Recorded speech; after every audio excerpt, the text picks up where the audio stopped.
اگلے صحابی تھے تو آپ صلی اللہ علیہ وسلم نے ان کو نصیحت کی کہ اے معاذ ایاک والتنعم فإن عباد اللہ لیسوا بمتنعمین، معاذ اپنے آپ کو عیش پرستی سے، سہولت پسندی سے بچاؤ، کیونکہ جو اللہ والے ہوتے ہیں وہ عیش پرستی میں نہیں پڑا کرتے، وہ سہولت پسندی میں نہیں پڑا کرتے۔ تو ظاہر ہے کہ گورنر پورے علاقے کا بڑا ہوتا تھا، ساز و سامان، مال غنیمت کی مقدار یہ ان کے پاس زیادہ آتی۔ حضرت عمر رضی اللہ تعالیٰ عنہ تفتیش رکھتے کہیں دنیا کے آنے کے بعد دنیا میں ان کا دل تو نہیں لگ گیا، اور خود بھی بچا کرتے تھے۔ ایک مرتبہ گھر میں گوشت پکنے کی باری تھی تو گوشت پکا زیتون میں، تیل میں، فرمایا کہ میں اس کو نہیں کھاؤں گا، یہ اسراف کیا ہے۔ تو عبداللہ بن عمر رضی اللہ تعالیٰ عنہ بیٹے نے عرض کی کہ ابا جان ہم نے اسراف نہیں کیا۔ اس دن 1 درہم کا گوشت آیا کرتا ہے، آج میں جب بازار میں گیا تو گوشت سستا تھا تو میں نے آدھے درہم کا گوشت خرید لیا اور آدھے درہم کا تیل خرید لیا کہ چلو آج ہم پانی میں ابلا ہوا نہیں بلکہ تیل میں بھنا ہوا گوشت کھا لیں گے۔ فرمایا کہ عبداللہ میں نے حضور صلی اللہ علیہ وسلم کو کبھی 2 سالن جمع کر کے اکٹھے کھاتے ہوئے نہیں دیکھا۔ گوشت الگ سالن ہے اور تیل الگ سالن ہے، گوشت کے ساتھ روٹی الگ کھائی جا سکتی ہے، تیل کے ساتھ گوشت روٹی الگ کھائی جا سکتی ہے، تم کچھ بھی کہو عمر اس سالن کو نہیں کھائے۔ چنانچہ عمر رضی اللہ تعالیٰ عنہ نے نہیں کھائے۔ عمر رضی اللہ تعالیٰ عنہ شام گئے۔ اس زمانے میں سب سے زیادہ سرسبز و شاداب علاقہ، نعمتوں، پھلوں، کھانے پینے کی بہتات تھی وہاں۔ اور یہ جو شام کا لفظ حضور صلی اللہ علیہ وسلم کے زمانے کا بولا جاتا ہے تو اس میں موجودہ زمانے کے 4 ملک آ جاتے ہیں کہ موجودہ زمانے کا سوریہ، لبنان، اردن اور فلسطین، ان چاروں کو ملا کر اس علاقے کو شام کہا جاتا ہے۔ یہ چاروں ملک حضرات انبیاء علی نبینا و علیہ السلام کی سرزمین کہلاتے ہیں۔ تو اس علاقے کے گورنر تھے حضرت ابو عبیدہ بن جراح رضی اللہ تعالیٰ۔ حضرت عمر رضی اللہ تعالیٰ نے ان کے پاس پہنچے دمشق، انہوں نے استقبال کیا اور کہا کہ امیر المؤمنین آپ کو میں اپنے گھر لے چلتا ہوں۔ چنانچہ ان کے ساتھ حضرت عمر رضی اللہ تعالیٰ عنہ چلے۔ دمشق کی گھنی آبادی ختم ہو گئی، کھیت شروع ہو گئے۔ تو پوچھا کہ ابو عبیدہ تمہارا گھر کہاں ہے؟ ظاہر ہے گورنر تھے، علاقے کے بڑے تھے، آدمی کو سوچ آتی ہے کہ ان کا گھر بھی بڑا ہوگا، کوئی بنگلہ ہوگا، کوئی محل ہوگا۔ امیر المؤمنین تھوڑا سا اور آگے چلے گئے تو ایک کھیت میں جھونپڑی لگی ہوئی تھی۔ یہ حضرت ابو عبیدہ بن جراح رضی اللہ تعالیٰ عنہ جو شام کے گورنر ہیں ان کا گھر ہے، اور جھونپڑی بھی اتنی چھوٹی گزارے کی بنائی تھی کہ عمر رضی اللہ تعالیٰ عنہ کا قد چونکہ اونچا تھا، جب اس میں داخل ہوئے تو ان کا سر جھونپڑی کی چھت کو لگا اور لیٹنے لگے تو پاؤں کو جو ہے نا تھوڑا سا خم دینا پڑا، گھٹنوں کو کھڑا کرنا پڑا۔ ان کو بٹھایا اور عرض کی امیر المؤمنین کچھ آپ کی خاطر تواضع ہو جائے۔ تو ایک مٹی کا پیالہ اٹھایا، اس میں خشک روٹی کے ٹکڑے پانی میں بھگوئے ہوئے تھے، شوربے میں نہیں۔ کس میں بھگوئے ہوئے تھے؟ پانی میں بھگوئے ہوئے۔ اب اتنا لمبا سفر طے کر کے آئے ہیں اور ان کے سامنے وہ رکھ دیا تو اس کی سختی کی وجہ سے عمر رضی اللہ تعالیٰ عنہ سے بھی صحیح نگلا نہ جائے۔ تو عرض کہ امیر المؤمنین اگر آپ کی اجازت ہو تو اس کھانے کو ہم ذرا مزیدار بنا دیں، ٹیسٹی بنا دیں۔ ضرور مزیدار بناؤ، تو نمک تھوڑا سا اس کے اوپر چھڑک دیا کہ اب بتایا امیر المؤمنین کھانا مزیدار ہوا کہ نہیں ہوا؟ عمر رضی اللہ تعالیٰ نے پوچھا کہ ابو عبیدہ تمہارا حصہ آتا ہے مال غنیمت میں، علاقے فتح ہو رہے ہیں، تو تمہارا اپنا اصلی گھر کہاں بنا ہوا ہے؟ کہ امیر المؤمنین میرا حصہ بہت آتا ہے، لیکن میرے پاس جو کچھ بھی آتا ہے میں اس کو عارضی گھر کے بجائے اصلی گھر کی طرف بھیج دیتا ہوں۔ کہ تمہارا اصلی گھر کہاں ہے؟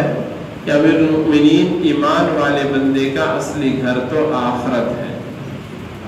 ایمان والے بندے کا اصلی گھر تو کیا ہے جی؟ آخرت ہے۔ میں اس کو اپنی آخرت کی تیاری کے لیے بھیج دیتا ہوں۔ اس حدیث میں آتا ہے، حدیث قدسی میں، کہ اللہ جل شانہ فرماتے یقول ابن آدم مالی مالی، کہ ابن آدم بڑے نعرے لگاتا ہے، بہت فخر کرتا ہے کہ میرا مال میرا مال، میرے اتنے پلاٹ ہیں، میرے اتنے گھر ہیں، میرے بچوں کی یہ نوکریاں ہیں، میرا اتنا بڑا خاندان ہے۔ کہ ابن آدم کہتا ہے کہ میرا مال، حالانکہ ابن آدم تیرا مال تو صرف 3 چیزیں ہیں۔ ما اکلتا، جو کھا لیا، فافلیتا، پھر اس کو ضائع کر دیا، لبستا فابلیتا، جو پہنا اور اس کو کیا کر دیا؟ پرانا کر دیا۔ ایک کھایا ہوا کھانا تیرا ہے اور ایک پہنا ہوا کپڑا تیرا ہے، اور تیسرا صدقہ کر کے اپنے لیے آخرت میں محفوظ کر لیا۔ باقی جو ہے وہ تیرا مال نہیں، وہ تو وارثوں کا مال ہے، تو اس کا چوکیدار ہے، تو اس کا چوکیدار ہے۔ اس لیے ایک مرتبہ آپ صلی اللہ علیہ وسلم نے صحابہ کرام رضی اللہ عنہم سے سوال کیا، جس بات کو آپ صلی اللہ علیہ وسلم صحابہ کرام رضی اللہ تعالیٰ عنہم کے دل و دماغ میں بٹھانا چاہتے تھے کہ جم کے بیٹھے، وہ بیان میں بتلانے کے بتائے آپ صلی اللہ علیہ وسلم سوال کیا کرتے تھے۔ تو ظاہر ہے کہ سوال کرتے تو جواب کی طلب ان میں پیدا ہو جاتی۔ اب طلب کے بعد جب جواب آتا تو پھر وہ جواب دل سے دماغ سے کبھی نکلتا نہیں۔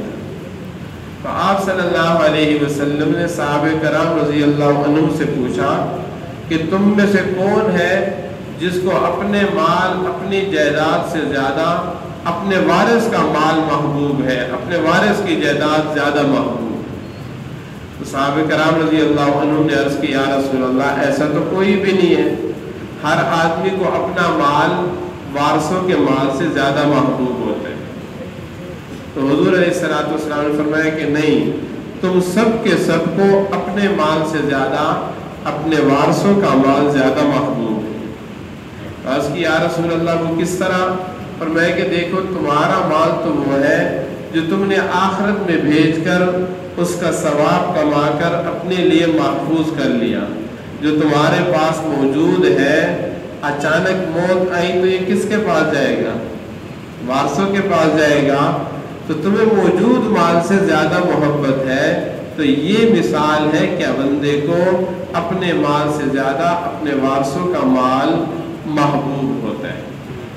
اللہ جل شانہ قرآن کریم میں ارشاد فرماتے ہیں من کان یرید حرث الآخرہ نزد لہ فی حرثہ، کہ جو بندہ آخرت کی کھیتی کا طالب ہوتا ہے، کھیتی اس چیز کو کہتے ہیں جس میں بندہ بڑھوتری چاہتا ہے، کھیتی اس چیز کو کہتے ہیں کہ جو آدمی انتظار میں رہتا ہے کہ کٹے تاکہ میں اپنے سارے کے سارے کام کاج کر سکوں، بچیوں کی شادیاں کرا سکوں، مکان بنوا سکوں، قرضے دے سکوں۔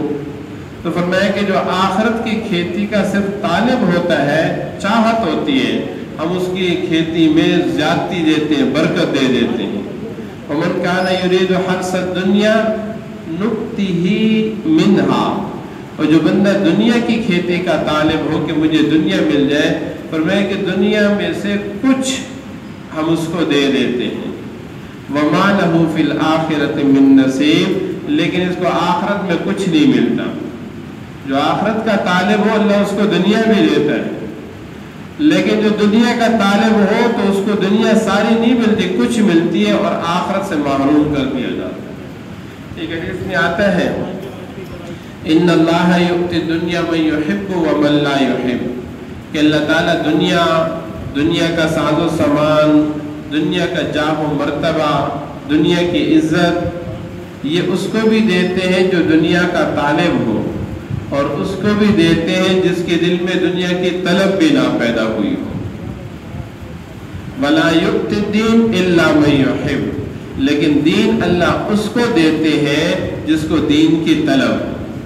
دیکھیں، ایک امیر کبیر آدمی فوت ہوتا ہے، اس کے ورثاء میں صرف ایک بیٹا ہے اور وہ پاگل ہے، اس کو نوٹ اور سادہ کاغذ کے درمیان فرق بھی معلوم نہیں۔ اب باپ جب مرے گا تو سارے کی ساری اس کی جائیداد کس کو ملے گی؟ اس کے بیٹے کو ملے گی، حالانکہ بیٹے کے دل میں کبھی دنیا کی طلب بھی پیدا نہیں ہوئی، لیکن اللہ تعالیٰ نے اس کو دے دی۔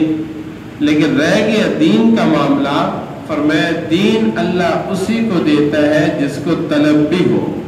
اس لیے اللہ جل شانہ قرآن مجید میں ارشاد فرماتے ہیں وَيَهْدِي إِلَيْهِ مَن يُنِيبُ، کہ میری طرف سے ہدایت انہی کو ملتی ہے جن کے دلوں میں انابت ہو، جن کے دلوں میں چاہت ہو، طلب ہو کہ اس دین کو ہم حاصل کریں، اس دین پر ہم چلنے والے بنیں۔ اس سے میرے محترم بھائی دوستوں اور بزرگوں، اصل زندگی آخرت کی ہے، لیکن اس اصل زندگی کا دار و مدار اللہ تعالیٰ نے دنیا کی زندگی کے اوپر رکھا ہے۔ جس نے دنیا کے اندر اپنی آخرت کو بنانے کی فکر میں لگ گیا، اس کی آخرت بھی بن گئی، اس کی دنیا بھی بن گئی، اور اس نے دنیا کے اندر اپنی آخرت کو نہ بنایا تو آخرت تو بگڑی ہی بگڑی، اس کی دنیا بھی بگڑ گئی۔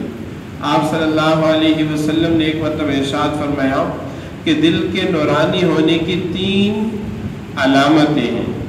آدمی کو کیسے پتہ چلے کہ میرا دل گناہوں کے سیاہ دھبوں کی وجہ سے سیاہ نہیں ہوا اور اس میں کچھ نہ کچھ نورانیت باقی ہے؟ تو فرمایا کہ نورانی دن کی 3 علامتیں ہیں۔ سب سے پہلے التجافی عن دار الغرور، جو دھوکے کا گھر ہے دنیا، اس سے دل اٹھ جائے، لگا رہے گا دنیا میں لیکن اس کو اپنا دل نہیں دے گا۔ اور دوسری علامت الانابت الی دار الخلود، جو ہمیشہ کا گھر ہے، یعنی آخرت اس کی لو لگ جائے، یار میں اپنی آخرت کو بنا لوں، میں اپنی آخرت کی تیاری میں لگ جاؤں۔ اور تیسری علامت ارشاد فرمائی الاستعداد لما بعد الموت، کہ آدمی مرنے سے پہلے مرنے کے بعد کی تیاری میں لگ جائے۔ اس لیے میرے محترم بھائی دوستوں اور بزرگوں، یہ اللہ جل شانہ نے عارضی دنیا دی ہے اور عارضی عمر ہمیں دی ہے۔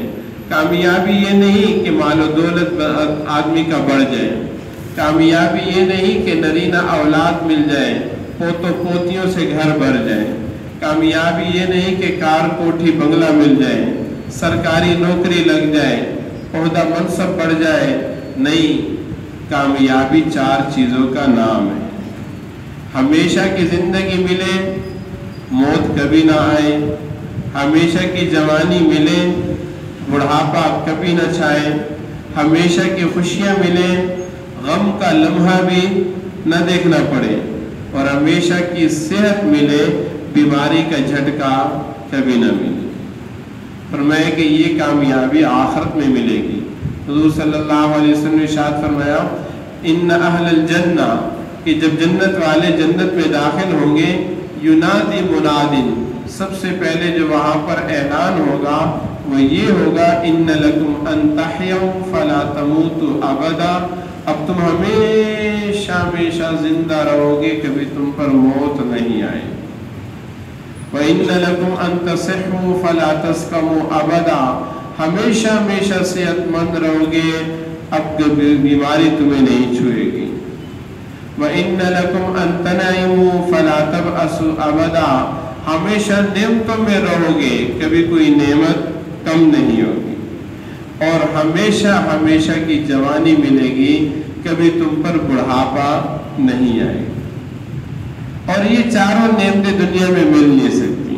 اس کو تو حضور علیہ الصلوۃ والسلام نے بیان فرمایا کہ یہ کامیابی کا معیار ہے، اور ایک معیار اللہ جل شانہ نے خود قرآن مجید میں ارشاد فرمایا۔ اللہ جل شانہ فرماتے فمن زحزح عن النار وادخل الجنة فقد فاز، کہ جس آدمی کو جہنم سے بچا دیا گیا، جنت میں داخل کر دیا گیا، تحقیق یہ کامیاب ہے۔ رہ گئی اس کی دنیا تو فرمایا وما الحیات الدنیا الا متاع الغرور، دنیا کی زندگی یہ تو دھوکے کا گھر ہے۔ اب ہمارے بڑوں کی آخرت پہ نظر ہوا کرتی تھی، وہ دنیا کے نفع کو نہیں دیکھتے تھے، اپنی آخرت کو دیکھتے تھے کہ میری آخرت کا نقصان نہ ہو جائے۔ مثلا امام ابو حنیفہ رحمۃ اللہ علیہ کے بارے میں آتے ہیں کہ بڑے تاجر تھے، غلے کا کاروبار بھی کیا کرتے تھے۔ ایک مرتبہ انہوں نے کوفہ سے بصرہ کی طرف ایک بہت بڑی مقدار میں غلہ اناج بیچنے کے لیے ایک آدمی کو بھیجا، تو وہ آدمی بصرہ پہنچا تو اس نے واپسی کرنی تھی 2 مہینے، تو 2 مہینے کے بجائے وہ آ گیا 6 مہینے کے بعد، 2 گنا زیادہ وقت لگایا۔ لیکن جب 6 مہینے کے بعد آیا تو جو نفع اس نے کمایا تھا گندم سے، چنے سے، تو وہ نفع بھی 3 گنا تھا۔ یعنی ان کی توقع مثلا تھی کہ 1 لاکھ درہم کا نفع ہوگا، یہ نفع 1 لاکھ درہم کے بجائے 3 لاکھ کا کما کر آ گیا تھا۔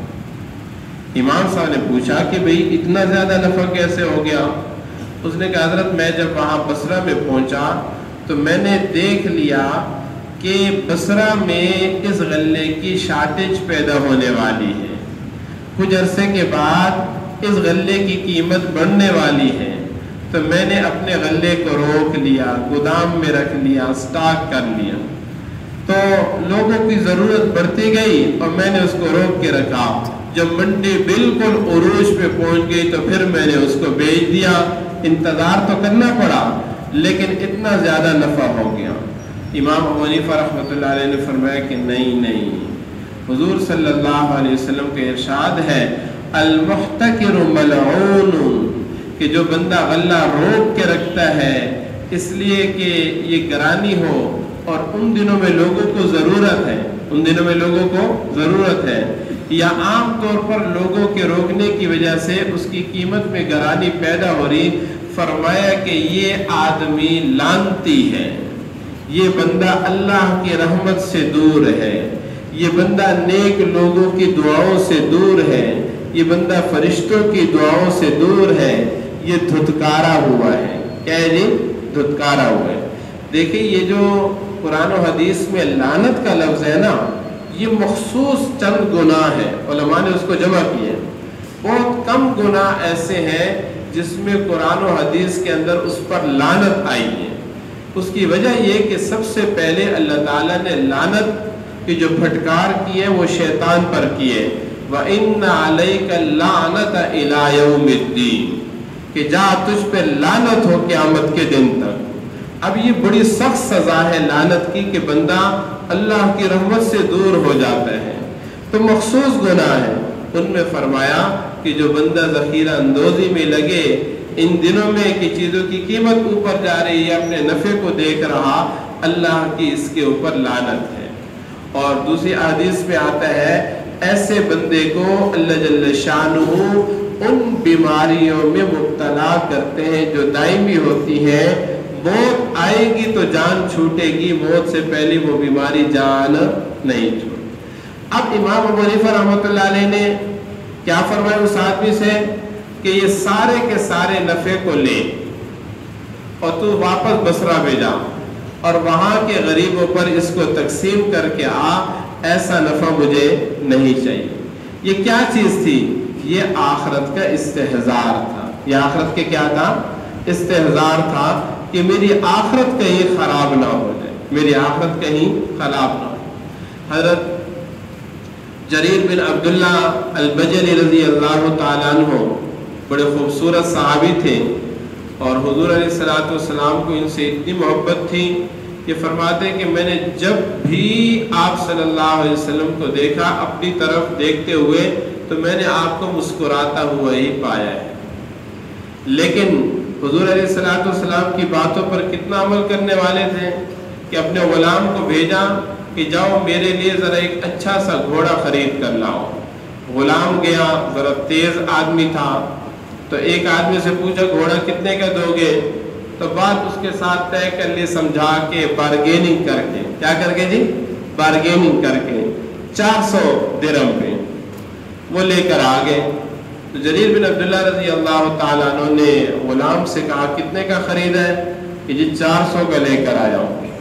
فرمایا کہ اس کی قیمت تو بہت زیادہ ہے اور تم نے 400 کا خریدا ہے، اس کے مالک کو تلاش کر کے لاؤ۔ مالک کو تلاش کیا، مالک آیا تو اس سے کہا کہ دیکھو تیرے گھوڑے میں یہ خوبی ہے اور یہ خوبی ہے اور یہ خوبی ہے، اور تم نے اتنے کم پیسوں کا بیچ دیا۔ اس نے کہا حضرت جتنے دیے تھے اتنے اور دے دیں، یہ نہیں کہا کہ 400 کا 800 دے دیں۔ بعض لوگ سادہ ہوتے ہیں تو ہم لوگ ان کی سادگی کا فائدہ اٹھاتے ہیں۔ انہوں نے صحابی رسول صلی اللہ علیہ وسلم سے کیا کہا کہ جتنے کہ آپ نے پہلے پیسے دیے 400 اتنے اور دے دیں، 800 ہو گئے۔ کہ نہیں تیرے گھوڑے میں یہ بھی خوبی ہے اور اس میں یہ بھی کمال ہے اور یہ بھی کمال ہے، کہ حضرت اچھا اتنے اور بھی کر دیں۔ تو بات چلی گئی 1200 پہ، وہ اس کے حوالے کی اور اس کو بھیج دی۔ اب غلام نے کہا کہ حضرت میں نے آپ کے لیے اتنا دماغ کھپایا، ذہن لگایا اور میں نے اس سے بات چیت کی اور مہنگی چیز آپ کے لیے سستے داموں پہ خریدی اور آپ نے پھر بھی اس کو اس کی چیز کی پوری قیمت دے دی۔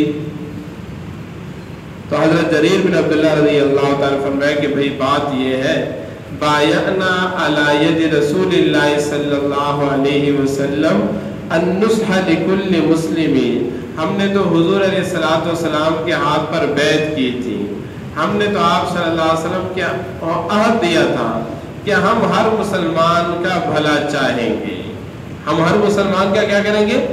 بھلا چاہیں گے، صرف اپنے بھائی کا بھلا نہیں، صرف اپنی اولاد کا بھلا نہیں۔ ہم نے تو کہا تھا یا رسول اللہ ہم آپ کے ہاتھ پہ بیعت کرتے ہیں کہ ہم ہر مسلمان کا بھلا چاہیں گے، تو میرے بھائی کا بھلا اس میں تھا کہ اس کو اس کی چیز کی پوری قیمت مل جائے، اس لیے میں نے پوری کی پوری قیمت اس کو دے دی۔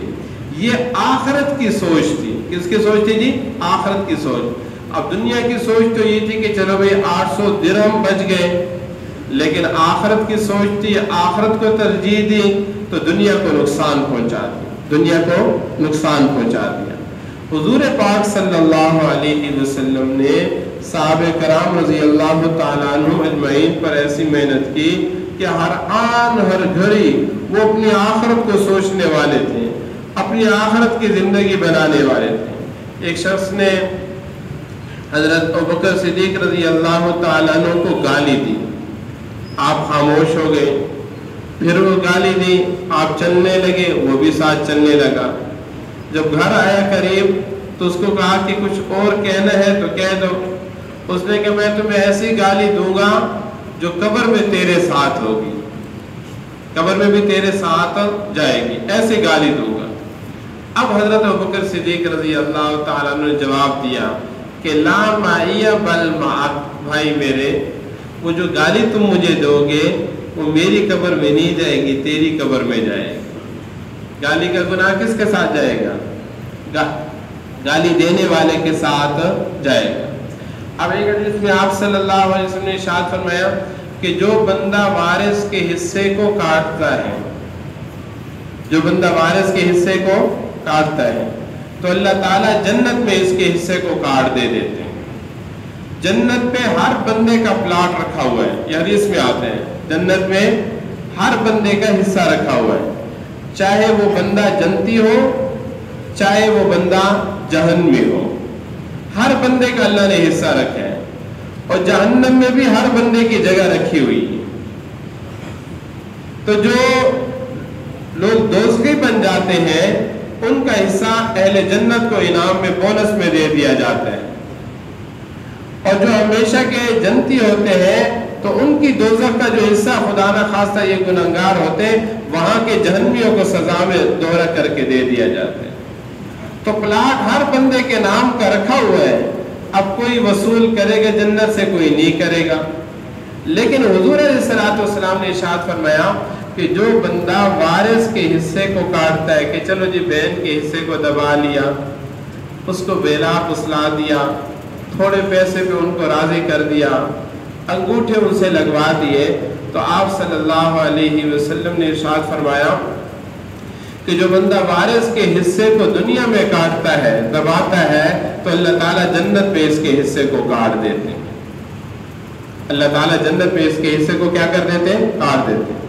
بعض مطلب ایسے ہوتا ہے کہ آدمی دنیا میں صرف اپنی نرینہ اولاد کو دے دیتا ہے، بیٹیوں کو محروم کر دیتے ہیں، اور اتنا جری ہو کے کہتے ہیں کہ میں جانوں اور آخرت جانے، میں جانوں اور آخرت جانے۔ ایک صحابی تھے حضرت بشیر رضی اللہ تعالیٰ عنہ، البن کے والد، حضرت بشیر رضی اللہ تعالیٰ خود حضور صلی اللہ علیہ وسلم کے پاس آئے، دوسری شادی کی تھی، تو دوسری شادی سے بیٹا ہوا نعمان رضی اللہ تعالیٰ عنہ۔ تو دوسری بیوی نے کہا کہ دیکھو تمہاری پہلی بیوی کے بچے تو بڑے ہیں اور میرا جو بیٹا ہے نعمان یہ چھوٹی عمر کا ہے، تو تم اپنا یہ جو باغ ہے پہلے ہی اپنی زندگی میں نعمان میرے بیٹے کو دے دو، اور اس پر حضور علیہ الصلوۃ والسلام کو گواہ بھی بنا لو، تاکہ کل کو تمہارے مرنے کے بعد اگر میرا یہ بیٹا نعمان کہے کہ باپ نے یہ باغ مجھے دیا تھا اور تمہارے دوسرے بیٹے نہ مانے، تو گواہی کون دے دی؟ حضور صلی اللہ علیہ وسلم دے۔ ظاہر ہے کہ حضور علیہ الصلوۃ والسلام کی گواہی کے بعد وہ رک جائیں گے۔ تو حضرت بشیر رضی اللہ تعالیٰ نے حضور صلی اللہ علیہ وسلم کے پاس چلے گئے اور عرض کی یا رسول اللہ، میں اپنا یہ باغ اپنے اس بیٹے کو دینا چاہتا ہوں۔ تو حضور صلی اللہ علیہ وسلم نے ارشاد فرمایا کہ بشیر کیا تم ہر بیٹے کو اتنا اتنا باغ دے رہے ہو؟ کہ یا رسول اللہ سب کو تو نہیں دے رہا، صرف اسی ایک ہی کو دے رہا ہوں۔ تو پھر آپ صلی اللہ علیہ وسلم نے ارشاد فرمایا کہ بشیر پھر میں ظلم پہ گواہ نہیں بنتا، یہ ظلم ہے، ایک کو دیا اوروں کو نہیں دیا، تو مجھے گواہ بناتے ہو، میں ظلم پر گواہ نہیں بنتا۔ یہ وہ بندہ کر سکتا ہے جس کو آخرت کا استحضار ہو، جس کو آخرت کے کیا ہو؟ استحضار ہو۔ جب آخرت کی فکر چلی جاتی ہے تو پھر آدمی سے آخرت کی سوچ کو ہی اللہ اڑا دیتا ہے۔ یہ تو قرآن میں آتا ہے کہ ہم ان کو اور ڈھیل دیتے ہیں تاکہ ان کے گناہ مستیاں اور بڑھیں، اور مستیاں بڑھیں گی، گناہ بڑھیں گے، تو ان کی سزا سخت ہو جائے گی، ان کی سزا کیا ہو جائے گی؟ سخت ہو جائے گی۔ اور یہ جو آخرت کی سوچ نکلتی ہے، دنیا ہی دنیا کی چھاپ لگ جاتی ہے، یہ گناہوں سے لگ جایا کرتی ہے، کیونکہ ہر گناہ دل پہ سیاہی کا دھبا لاتا ہے، اور دل پہ سیاہی کے دھبے لگ لگ کر حدیث میں آتا ہے یہ دل شیشہ ہے۔ یہ دل کیا ہے؟ شیشہ۔ یہ دل بندے کو بتلاتا ہے یہ برا ہے اور یہ اچھا ہے، یہ دل فتویٰ دیتا ہے کہ یہ حلال ہے یہ حرام ہے، یہ کرنا چاہیے نہیں کرنا چاہیے۔ لیکن آپ بتائیں کہ دنیا کے اندر اگر شیشے کے اوپر کالا رنگ پینٹ کر دیا جائے تو شیشے میں کچھ نظر آئے گا؟ نہیں۔ تو گناہ کر کر کے سیاہ دھبے لگ لگ کے دل کی وہ حالت ہو جاتی ہے کہ آدمی بڑے سے بڑے گناہ کرتا ہے، بندے کے لیے قتل بھی آسان ہو جاتے ہیں، زمینوں پہ قبضے بھی آسان ہو جاتے ہیں، اللہ کے حقوق کو نظر انداز کرنا بھی آسان ہو جاتا ہے، اور اس کو کچھ بھی نہیں ہوتا۔ کیوں؟ اس لیے کہ اس کی دل میں صلاحیت ہی نہیں رہی کہ یہ خیر کو اور شر کو پہچان سکے۔ میرے محترم بھائی دوستوں اور بزرگوں، اس آخرت کے استحضار کے لیے جناب رسول اللہ صلی اللہ علیہ وسلم اور تمام حضرات انبیاء علی نبینا و علیہم السلام کو اللہ تعالیٰ نے بھیجا۔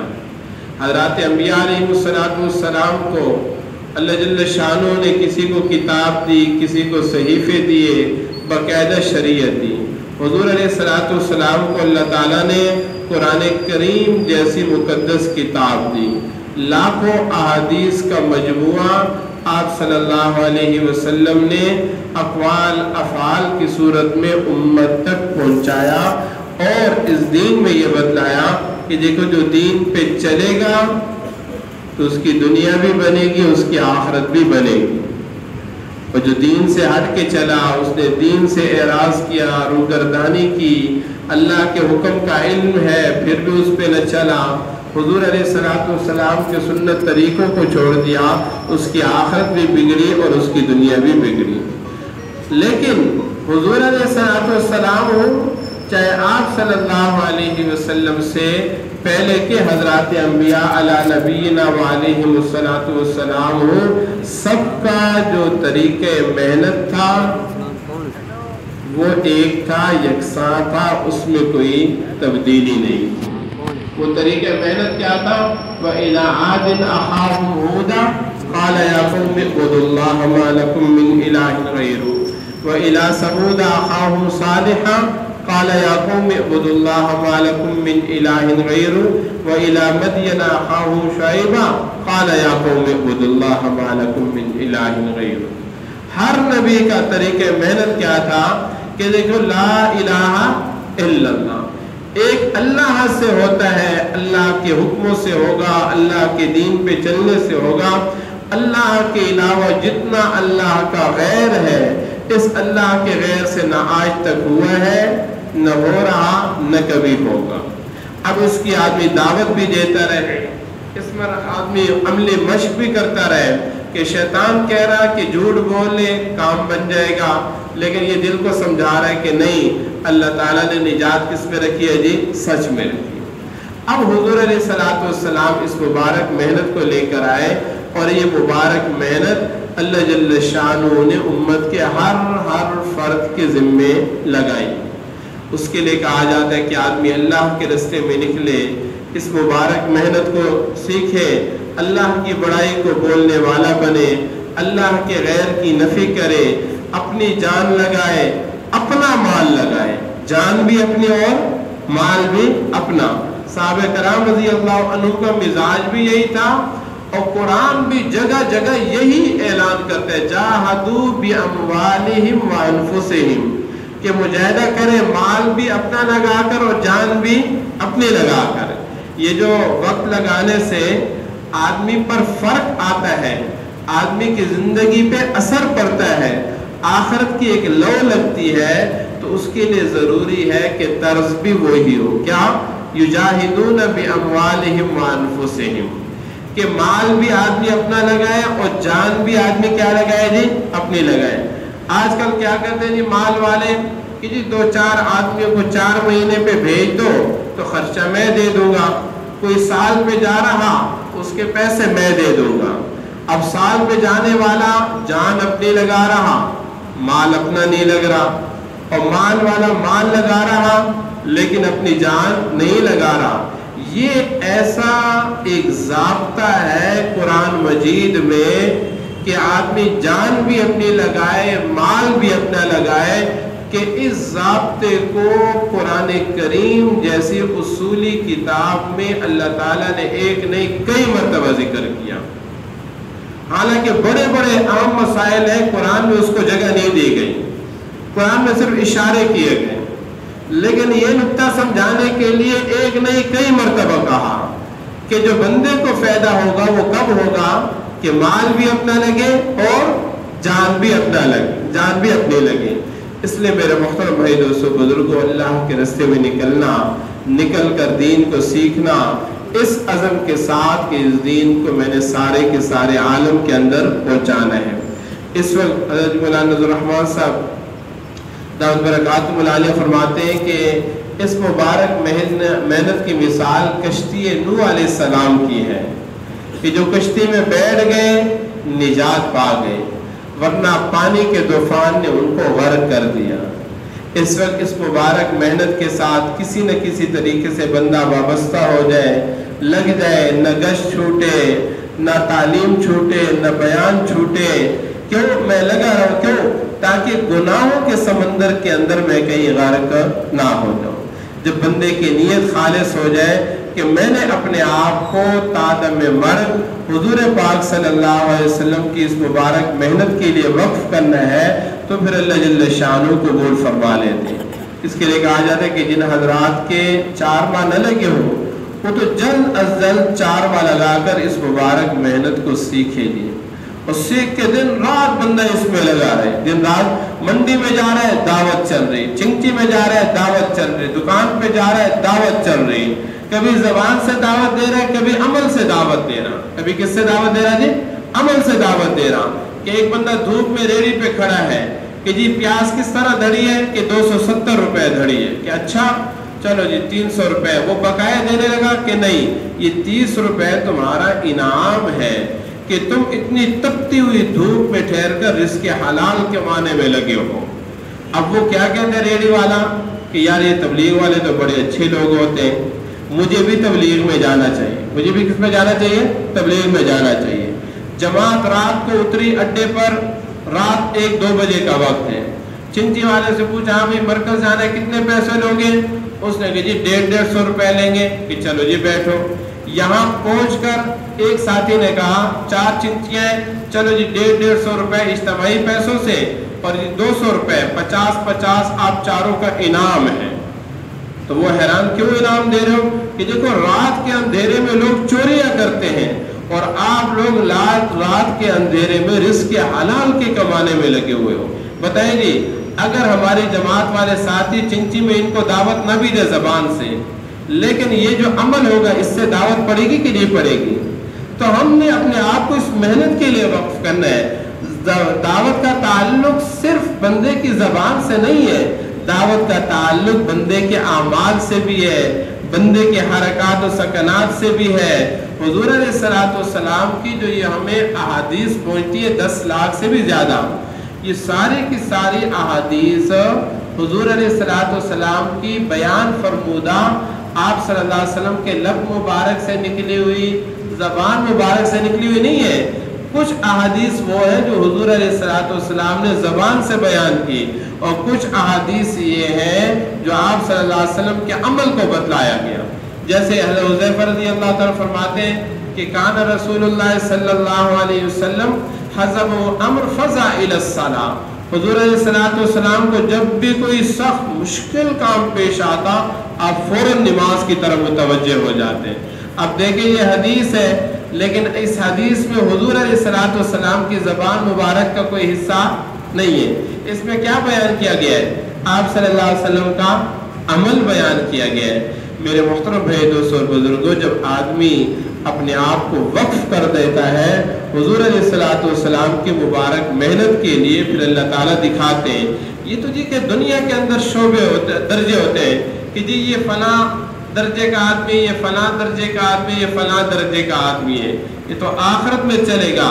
فَسَوْفَ تَرَى إِذَا انْكَشَفَ الْغُبَارُ أَفَرَسٌ تَحْتَ رِجْلِكَ أَمْ حِمَارٌ، کہ جب یہ غبار چھٹ جائے گا، جب یہ غبار چھٹ جائے گا پھر تجھے پتہ چلے گا کہ تیرے نیچے گھوڑا تھا یا تیرے نیچے گدھا تھا۔